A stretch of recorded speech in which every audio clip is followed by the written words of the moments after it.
Justice J B. Koshy commission റിപ്പോർട്ടിലെ ശുപാർശകൾ അടിയന്തരമായി നടപ്പിലാക്കുന്നതിന് മുഖ്യമന്ത്രി പിണറായി വിജയന്റെ അധ്യക്ഷതയിൽ നടന്ന യോഗത്തിൽ വകുപ്പ് സെക്രട്ടറിമാർക്ക് നിർദ്ദേശം നൽകിയിട്ടുണ്ടെന്ന് ന്യൂനപക്ഷ ക്ഷേമ മന്ത്രി വി. അബ്ദുൾ റഹ്മാൻ നിയമസഭയെ അറിയിച്ചു.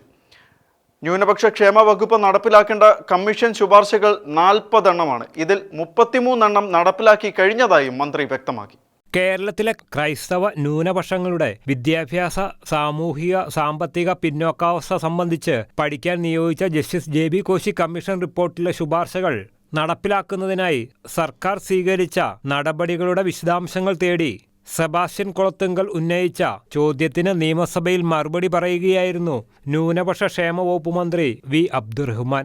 Justice J B. കോശി കമ്മീഷൻ മുഖ്യമന്ത്രി പിണറായി വിജയന് സമർപ്പിച്ച പഠന റിപ്പോർട്ടിൽ 284 പ്രധാന ശുപാർശകളും 45 ഉപശുപാർശകളുമാണുള്ളത്. റിപ്പോർട്ടിലെ നിർദ്ദേശങ്ങൾ പരിശോധിച്ച് തുടർ നടപടികൾ സ്വീകരിക്കുന്നതിനായി ആഭ്യന്തര വകുപ്പിൽ നിന്നും ന്യൂനപക്ഷ ക്ഷേമ വകുപ്പിലേക്ക് റിപ്പോർട്ട് കൈമാറിയതായും മന്ത്രി വ്യക്തമാക്കി.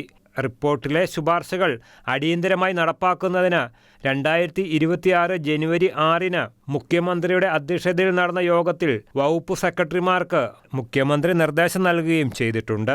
ഇതുകൂടാതെ ശുപാർശകൾ നടപ്പാക്കുന്നത് സംബന്ധിച്ച് ചീഫ് സെക്രട്ടറിയുടെയും വകുപ്പ് സെക്രട്ടറിമാരുടെയും നേതൃത്വത്തിൽ പലതവണ യോഗം ചേർന്നതായും മന്ത്രി അറിയിച്ചു.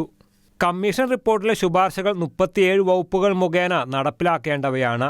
ഇതിൽ 17 വകുപ്പുകൾ ലഭ്യമായ ശുപാർശകൾ പൂർണ്ണമായും നടപ്പിലാക്കുകയും 20 വകുപ്പുകൾ അതാത് വകുപ്പുകളുമായി ബന്ധപ്പെട്ട പരിഹാരങ്ങൾ ഭാഗികമായി നടപടി പൂർത്തിയാക്കിയിട്ടുണ്ടെന്നും മന്ത്രി വി. അബ്ദുൾ റഹ്മാൻ നിയമസഭയെ ബോധിപ്പിച്ചു. കേന്ദ്ര സംസ്ഥാന സർക്കാരുകളുടെ നിയമങ്ങളിൽ മാറ്റം വരുത്തേണ്ടതോ കോടതി ഉത്തരവുകൾ മുഖേന ഭേദഗതികൾ വേണ്ടതോ സാങ്കേതിക തടസ്സങ്ങളോ സാമ്പത്തിക ബാധ്യതയുള്ളതുമായ ശുപാർശകൾ മാത്രമാണ് ഇനി നടപ്പിലാക്കാൻ ബാക്കിയുള്ളത്. Justice J B. Koshy commission report പ്രകാരം സംസ്ഥാന ന്യൂനപക്ഷ ക്ഷേമ വകുപ്പ് നടപ്പിലാക്കേണ്ടത് 40 ശുപാർശകളാണ്. ഇതിൽ 33 എണ്ണം നടപ്പിലാക്കി കഴിഞ്ഞതായും മന്ത്രി വ്യക്തമാക്കി. 7 ശുപാർശകൾ വൈകാതെ തന്നെ ന്യൂനപക്ഷ ക്ഷേമ വകുപ്പ് നടപ്പിലാക്കുമെന്നും മന്ത്രി അറിയിച്ചു. Shahina news bureau, Thiruvananthapuram.